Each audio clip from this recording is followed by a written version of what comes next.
to the Hope on the Hard Road podcast, where you and your family can find community, find encouragement, and find hope for the road ahead. Trust your gut. Our instincts as parents are there for a reason, and I think for the longest time I tried to just either do what the books were saying or other people were saying, and if I had been a little bit more truer to myself and listened to myself, I probably would have gotten there faster. Right now, if you're anything like I was, you're probably worried about both your child, you're worried about your marriage, and you're worried about yourself. And like, am I going to be happy? You think like, okay, is this ever going to be okay again? And I would say to people, particularly dads that I've talked to, absolutely, like you may be unhappy 15 years from now, but don't blame it on your daughter. Hey ladies, we're coming up on our Mom's Day Out conference this May 16th through 18th, and we would love to see you there. Join us for this incredible conference filled with lots of community connections, engaging speakers like Angela O'Brien of the Especially Organized podcast, and fun activities designed to rejuvenate the body, mind, and spirit. We still have several one-day conference tickets left, so bring a sister, a friend, or another mom journeying alongside you and join us up at the Oaks here in San Diego, California. Hope to see you there. Hey guys, welcome back.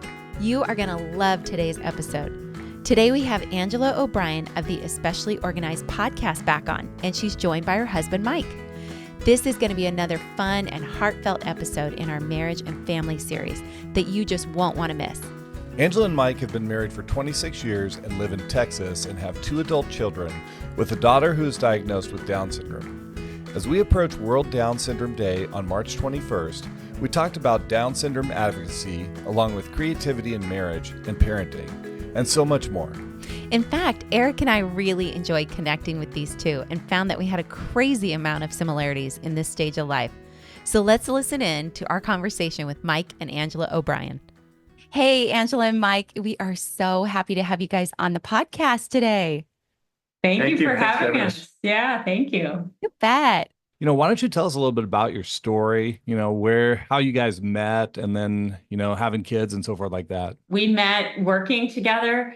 We were both sales reps for a paper company in an office. So we were the original Pam and Jim from The Office. And he, I think, we were the only 2 not married. So we were always kind of put together like in any sort of social event.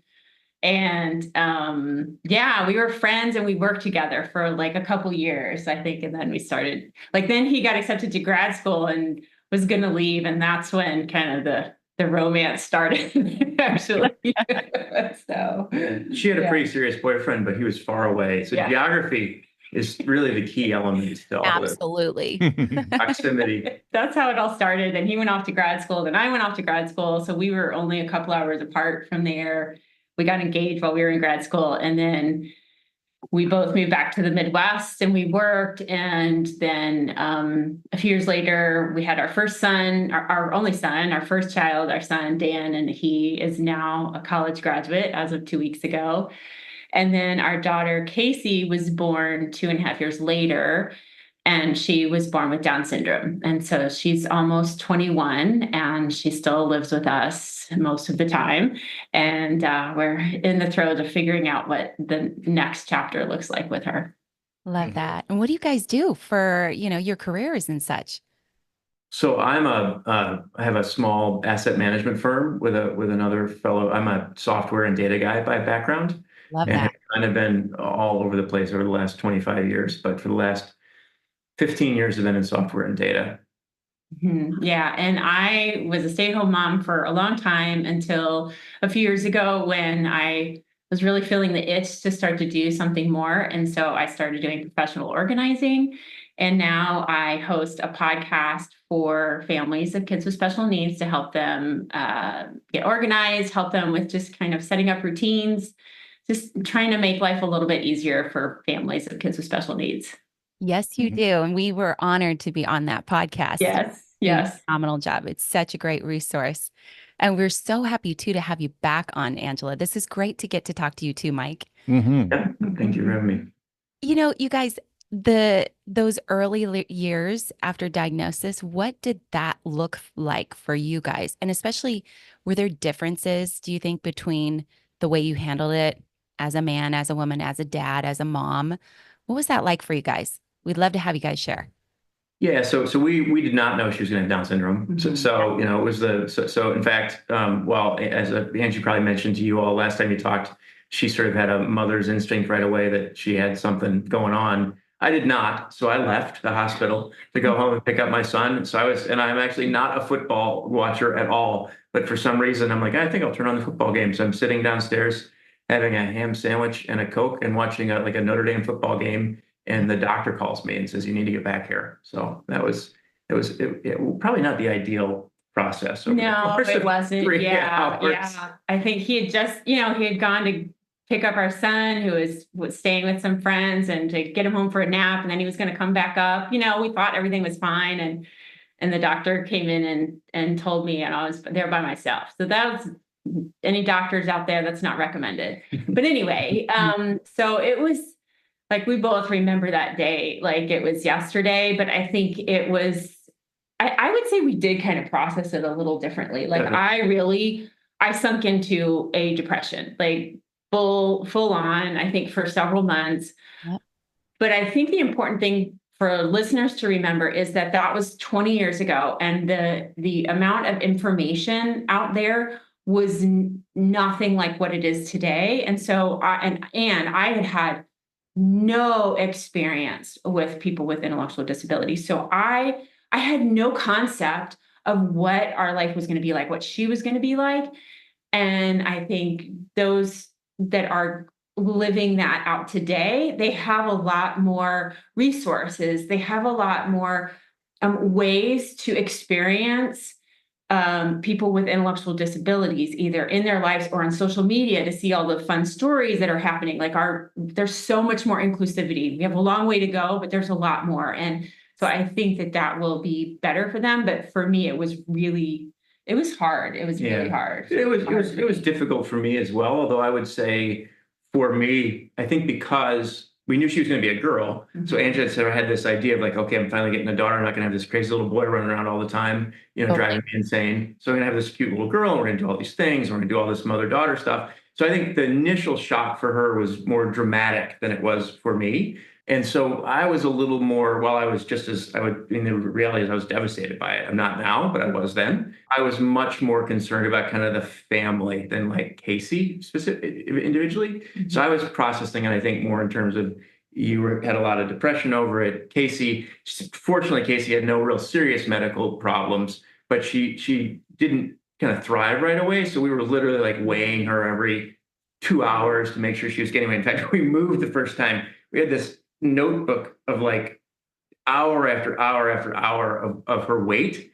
And how much we fed her. And Angela's like, "Do we want to save this?" I'm like, "Absolutely not. I don't ever want to see this thing again." So I think I processed it more in terms of how do we sort of move forward as a family versus like, what do we do about Casey? Because the reality is, like, Casey, particularly in the first few months, she's just a newborn, right? Yeah. So, and she didn't have heart problems or other things so she wasn't that much different than having any other newborn other than the feeding problems. And I think for me, what started to get me over the hump was starting to meet a couple other moms that were in the same shoes as me. They had a little bit older kids, and I saw their life, and I saw like, oh, they're doing okay. They are thriving.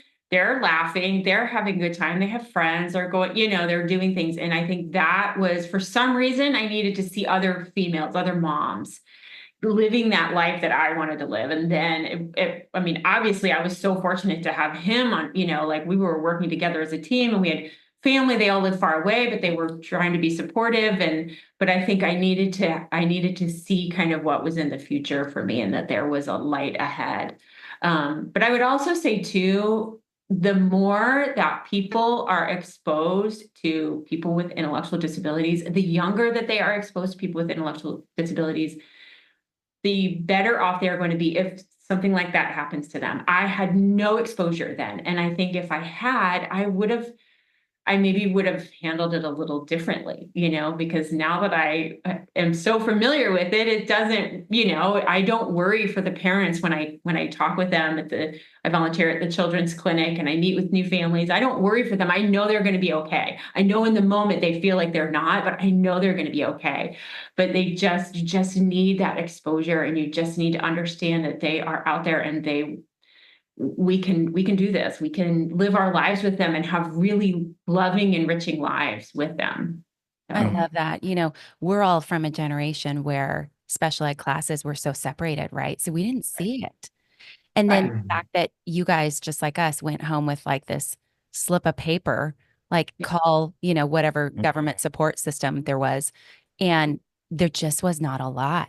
And so completely identify with that. Well, and there's like kind of a natural grieving process because you Yep. have this idea of what life's going to look like. And I mean, a mom, a dad, you have a girl, obviously the idea of dating and wedding and all those things take place. And is that even going to be a reality? And so many other things that come up, and it's, and it revisits many times during life, but certainly in the initial place and without having much understanding, I can see why that was really, really difficult. I mean, you basically pick up a life that's different than you expected, not better, not worse, just different. And if your expectations are not met for something different, that from what you expected, then that's a hard thing to let go of, definitely. I know something else that's kind of a hard challenging thing when you have kids with special needs is finding social groups, as families to other ones to come across, to connect with. Some don't understand special needs. Some are going to embrace it. Others won't.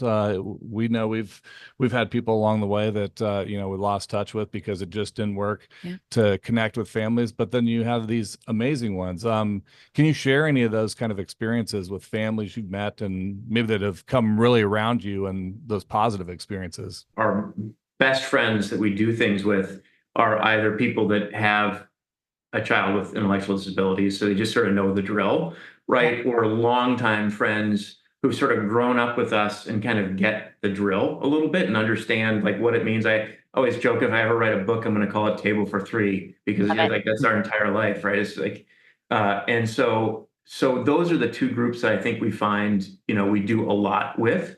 And then there's other relationships that, like you say, isn't nobody's really at fault. They're busy, we're busy. And I think it's hard to sort of sometimes get your head around just what an ever-present thing it is to have a child with an intellectual disability. I think that's the in a lot of ways, actually in almost every way, I think raising Casey has been no more difficult than raising our typical son. And in some ways, it's frankly been easier than raising our typical son. But there is a parenting job that kind of never goes away. And I think that's the thing that I didn't really appreciate. And you all have a child in sort of a similar age. It really starts to come home to roost now. It's like, oh, right. So we got a 21-year-old living in the bedroom down the hall, But yeah, for sure, our social circles revolve around, particularly now in our 50s, around people that either have kids with intellectual disabilities, or they just are kind of part of the community, and they know if they go on vacation with us, it's going to be the five of us, and they're good with that. Yeah. And they're good with it. I think that's the key piece. Yeah. We're very lucky that we have a few good friends who, interestingly, don't have kids with special needs or empty nesters, but they are around Casey enough where they're just like go with the flow, and they get it, and they know when we have to do something that may seem kind of weird or whatever, she does something different, they're like, okay. But I will say, we're on the older side. When we were younger, we moved to a new neighborhood when she was young, and, our kids start going to the elementary school. Our son starts going to elementary school, and I just wanted to fit in. I wanted to find some friends, right? And so I was working really hard to try to like develop kind of these friendships with some really wonderful ladies in our neighborhood, but they didn't have kids with special needs. And I felt like I was just trying to keep up, and I couldn't always do what they wanted to do, and I couldn't go out and do all those things. And they couldn't quite relate to me like in the same way that the friends that I have now can. And I just felt this pressure. And I think once, like we got to a point where, at least for me, I needed to kind of move on from that and let those expectations go and just like figure out what's right for me and who are the relationships I'm going to have. And so I think that was really freeing for me once I realized that. But it was just, like you're in your 30s and early 40s, you just feel this pressure to kind of, just stay connected and have a group that, is around. And so that, like, I just took some maturity on my part, I think, to realize that. I think that is such a good encouragement for younger moms and dads, is to just know that there's hope, know that there's, a path forward. You will find your people.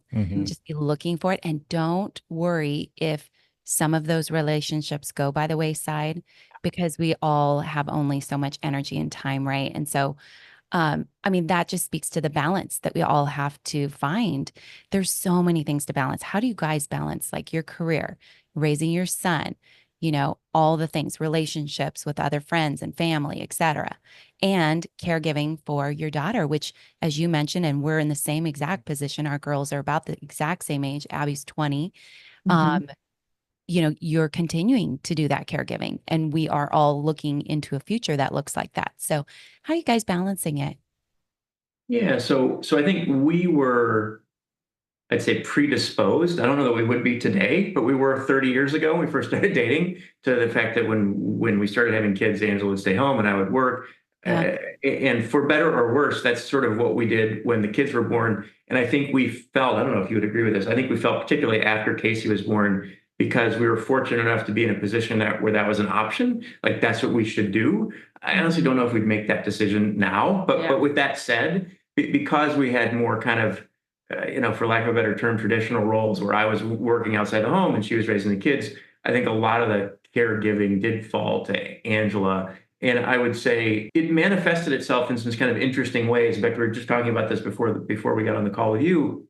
I left corporate America in probably about 2007, 2008. I'd always wanted to do something entrepreneurial and felt like, okay, if I was doing that, I could be home more and have more flexibility to help out around the house. The reality is I probably ended up working more over the last 15 years than if I had just stayed in corporate America. But the intent was there. And I think it profoundly impacted my career and what I did and how I did it.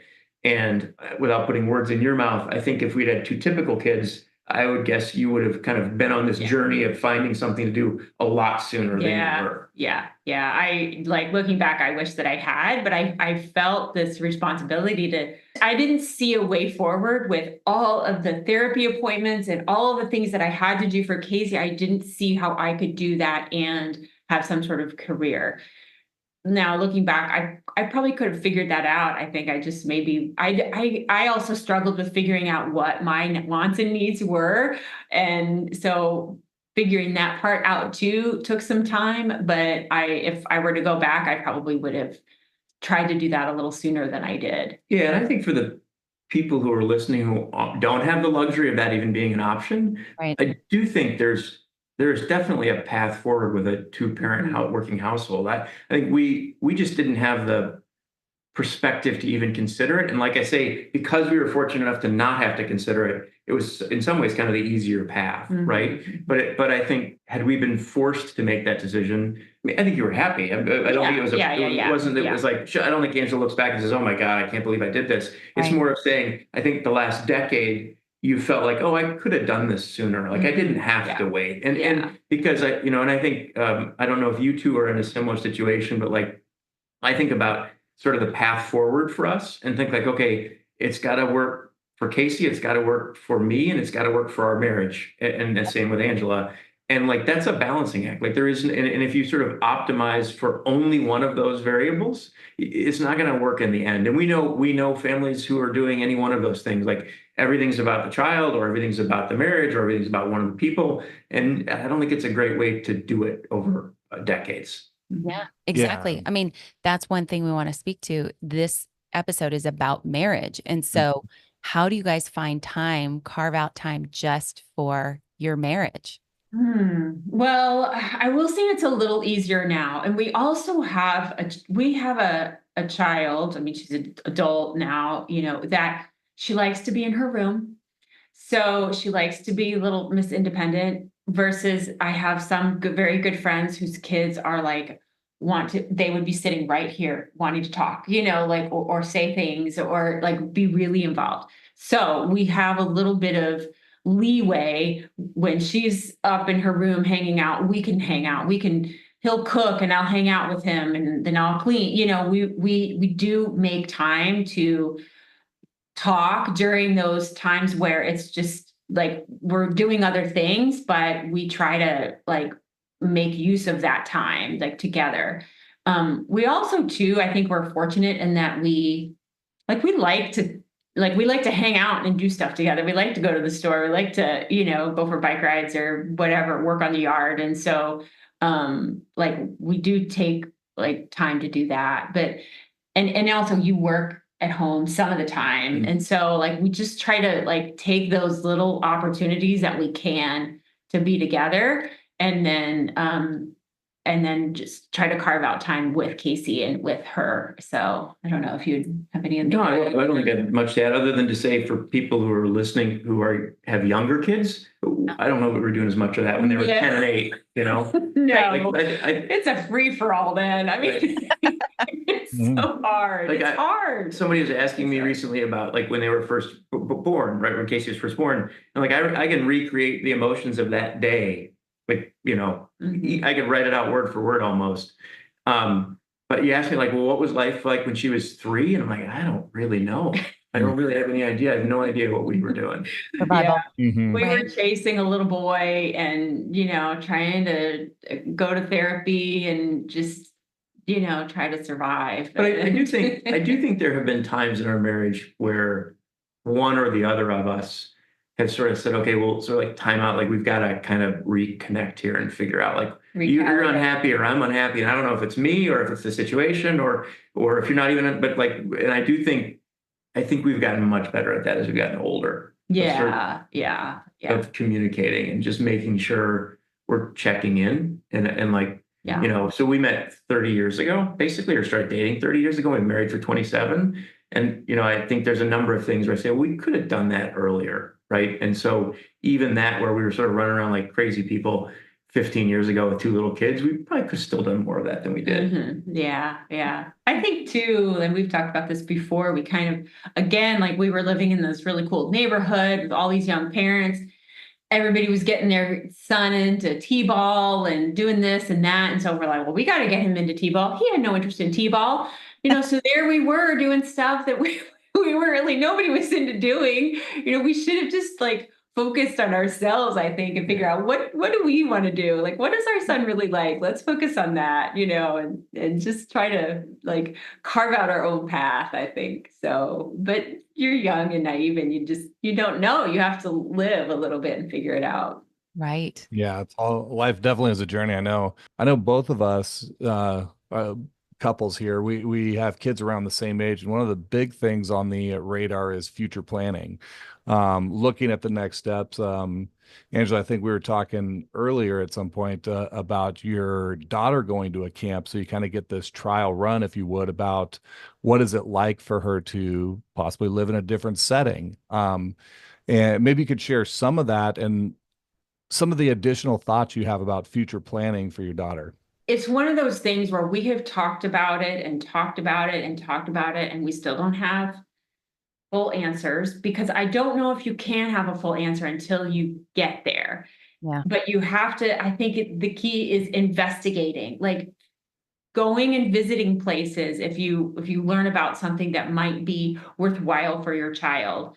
Because the truth is there are certainly not enough, but there are more opportunities for our young adults with intellectual disabilities to live in ways where we can be the parent, but not the caregiver, because that's what I would prefer. I would prefer that I'm no longer a caregiver. I'm just her parent. I'm just her mom, and I get to enjoy her as mom. And so we are fortunate that there is this independent living facility. It's only about 30 minutes from us. And we knew some people that have started it. And so it's probably 6 or 7 years old. And so she's doing a trial stay there currently and loving it. But she has also articulated to us that she wants to be independent, either through her words or her behaviors.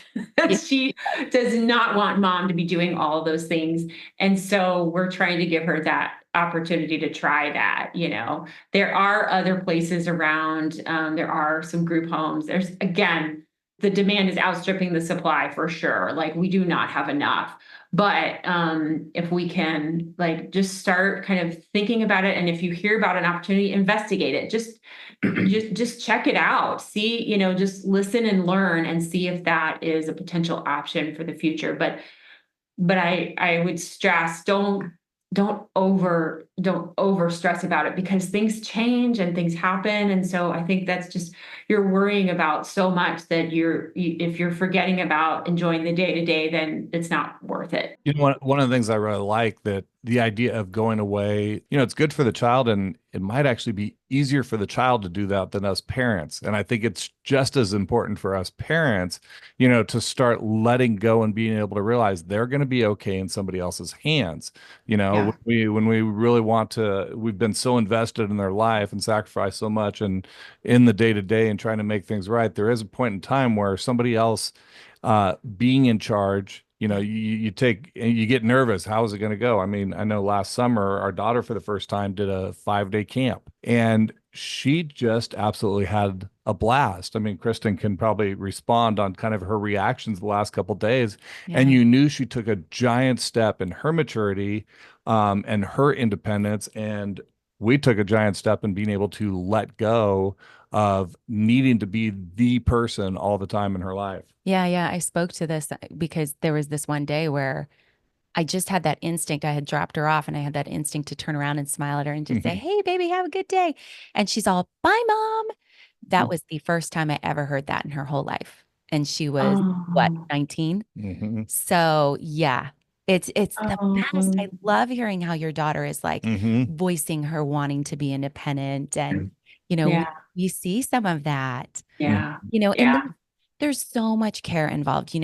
We kind of broached this subject, but you two dads, you're caring for a daughter, and there's a lot that goes on there, right? I mean, you get into the puberty era, and you're dealing with it.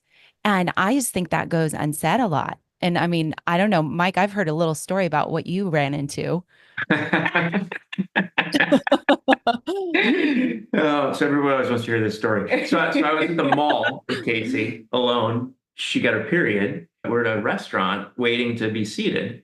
And so I look around and I'm like, okay, I gotta just deal with this. So I went up to the hostess and I'm like, can I give you some money because my daughter needs a pad? And she said, oh, I have one. And so she reached in her purse and gave it to me. And I took Casey to the men's room and got her changed.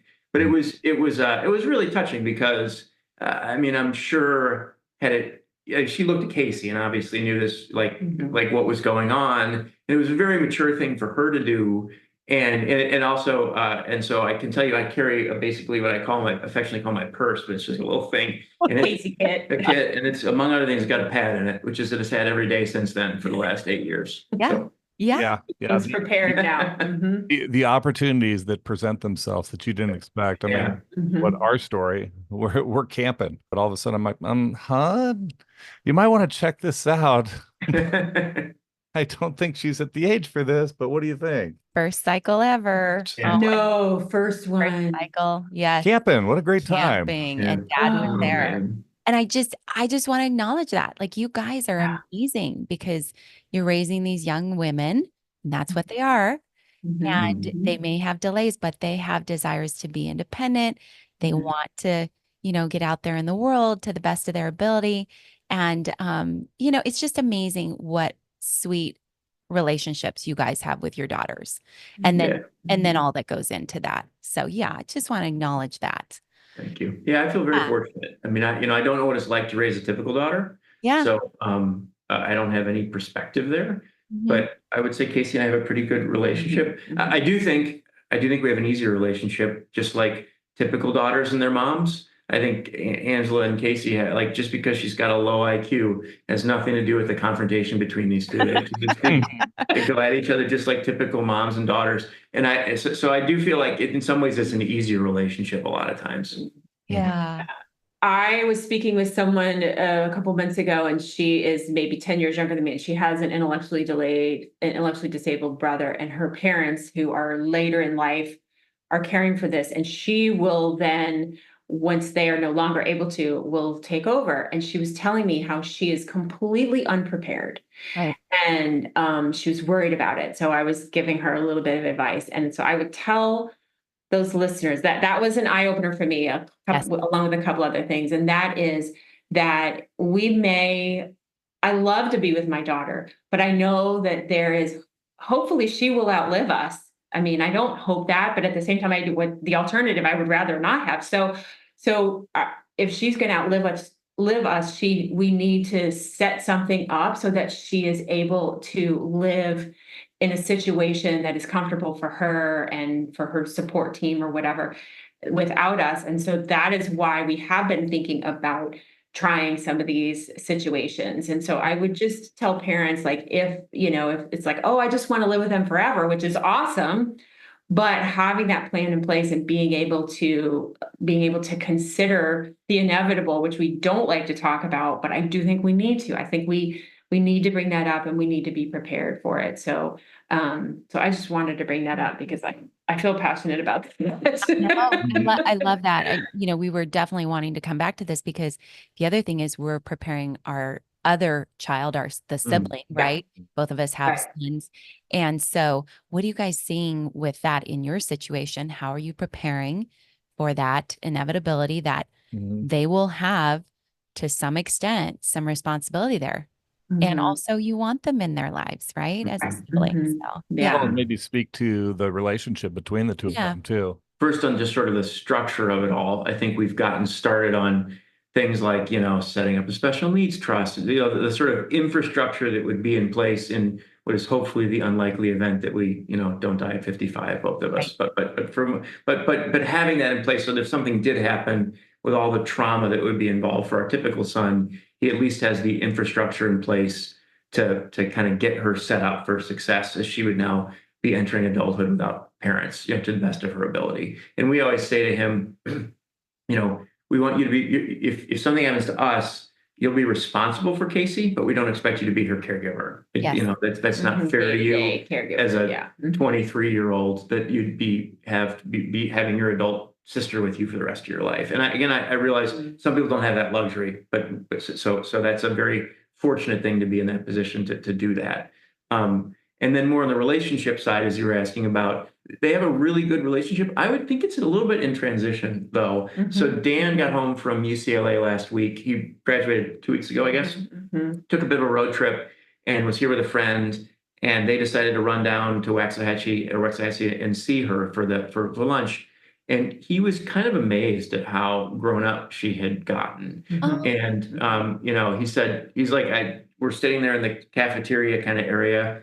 And she said goodbye, and she just walks away. And he's sort of like, that never, like he doesn't ever just let her walk away from him for anything, right? Because usually when it's the two of them, he's in charge of her. He's in charge of her, yeah. So I think he's learning to navigate this relationship. And the reality is, set aside COVID for a second, what a mess that was. He's been gone for the most of the last 4 years. So he's really grown and isn't part of the day-to-day household anymore either. So I think he's still figuring out how he fits into this table for three metaphors I used earlier, and what he does when it's just the two of them, because I think he genuinely wants to connect with her as a brother as much as he can. He said, we asked him one time, I think you asked him on your podcast, like, is there anything he feels like he missed when Dan was on yours?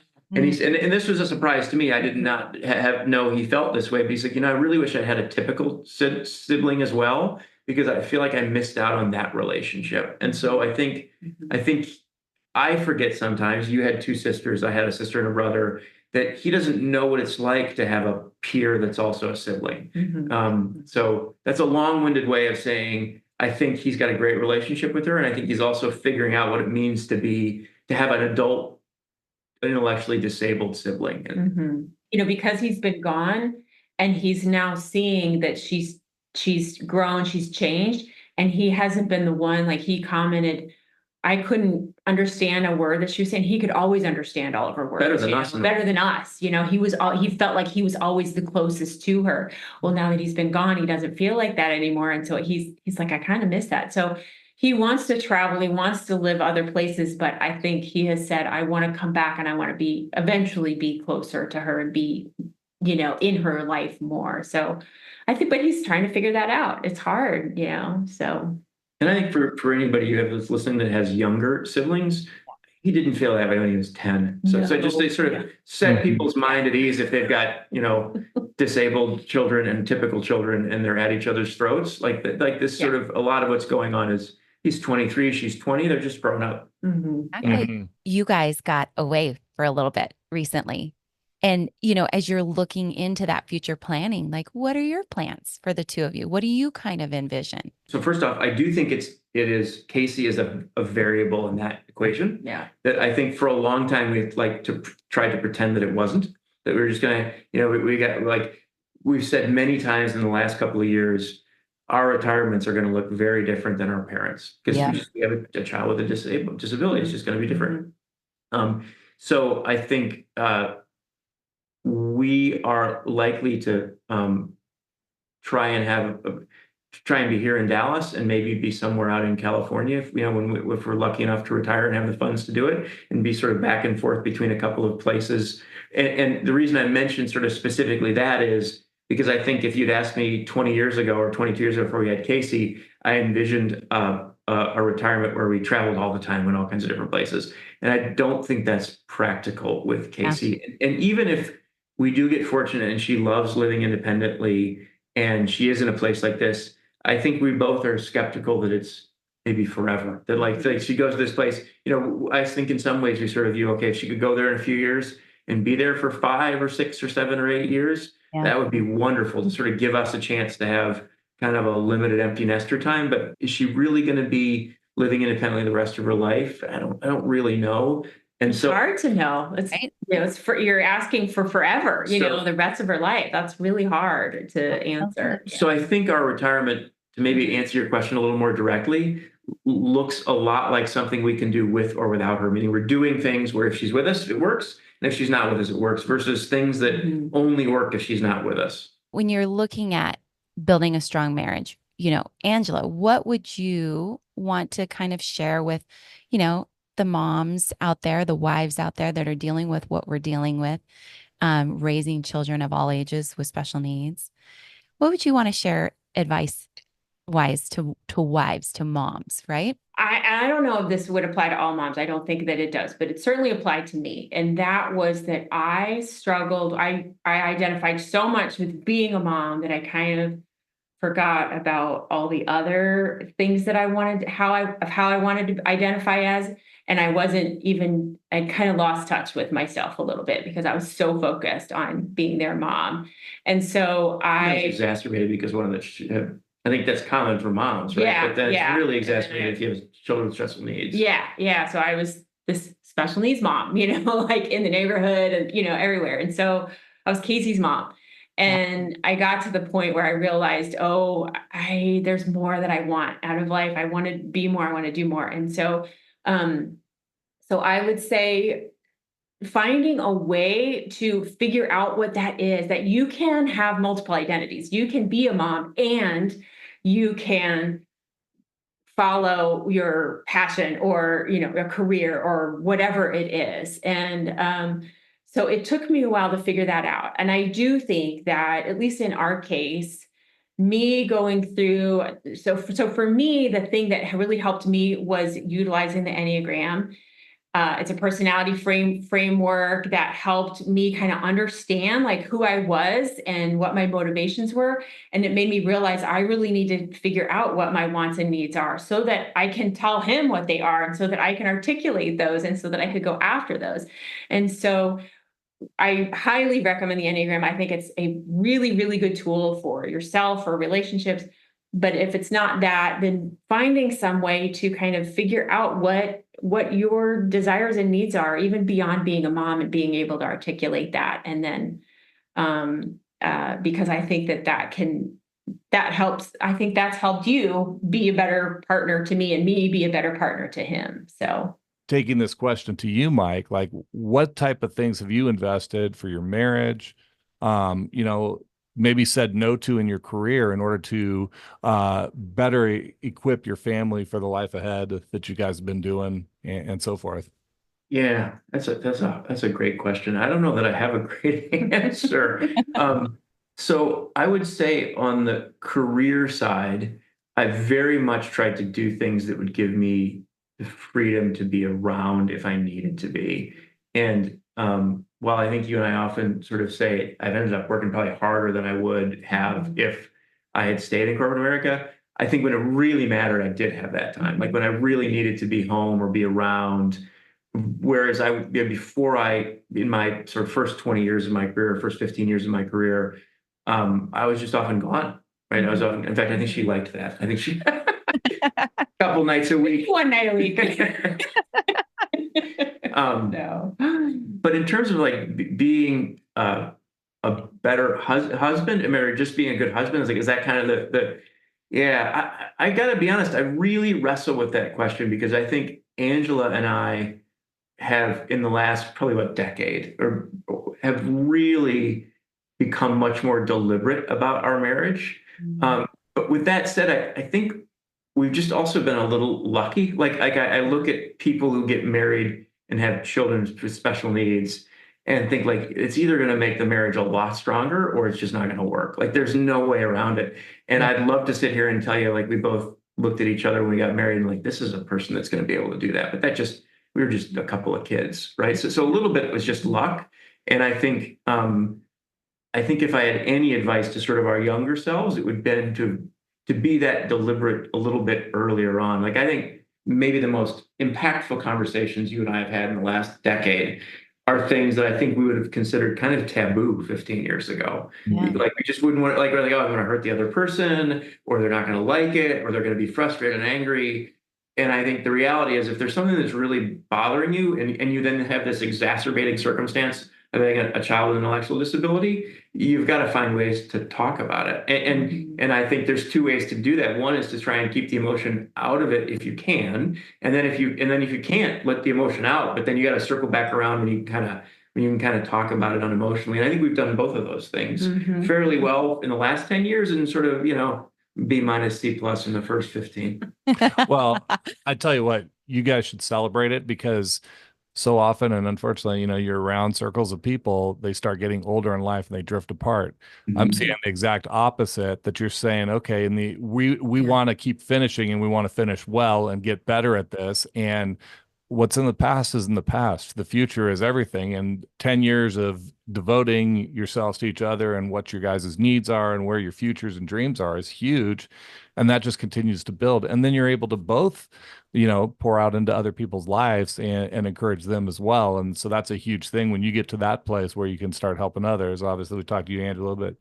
You also that's a huge place to be able to get to that place. And now you're kind of mentors to others. Yeah, exactly. And on that note, we always like to ask this last question, which is, what's one thing as a couple that you'd like to share with our listeners to help bring hope for the road ahead?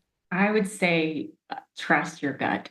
Our instincts as parents are there for a reason. And I think for the longest time, I tried to just either do what, the books were saying or other people were saying. And if I had been a little bit more truer to myself and listened to myself, I probably would have gotten there faster because the times, like he said, when my daughter popped out and I saw her face, I knew something was wrong. I knew something was different about her immediately. And everybody in the room knew too, except for him, I think, but nobody was saying anything. Nobody was saying anything. And it just like, I know that it's in there. Sometimes I just have to trust myself more. So I would just say, trust your gut.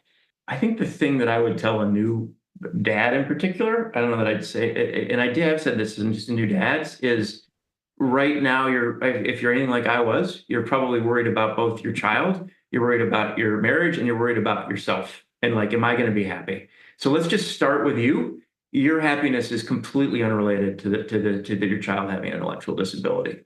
It is no harder or easier to raise a child with a disability. There will be some things that are harder. There will be some things that are easier, but on balance, it's no different. And I would say for me, I've found it over the years very empowering. There are things that I've done that I wouldn't have done if I hadn't had a child with Down syndrome. So I think we had this sort of shock, and you probably did have a similar shock too when you got the diagnosis. Absolutely. You think like, okay, is this ever going to be okay again? And I would say to people, particularly dads that I've talked to, absolutely, like you may be unhappy 15 years from now, but don't blame it on your daughter. Like that's your problem.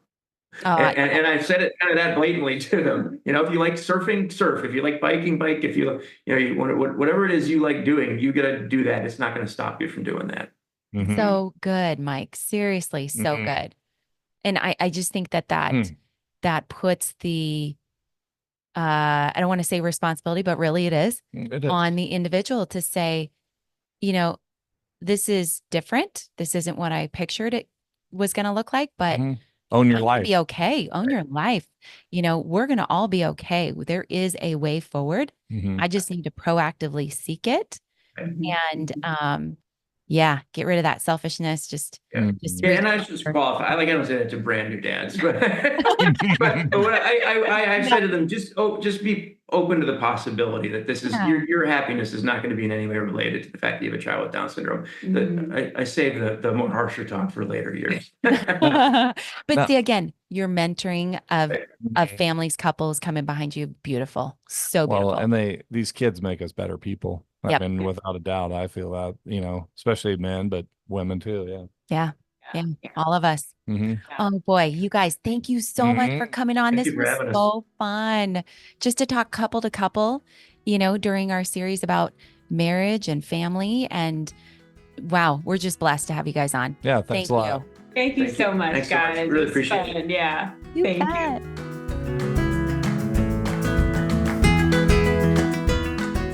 Check out the show notes to find resources and contact information for today's episode. Yeah, and if you like the podcast, please share it with others and be sure to follow us so you won't miss an episode. We love to hear from our listeners, so leave us a comment or rating and connect with us on social media or on our website at hopeonthehardroad.org.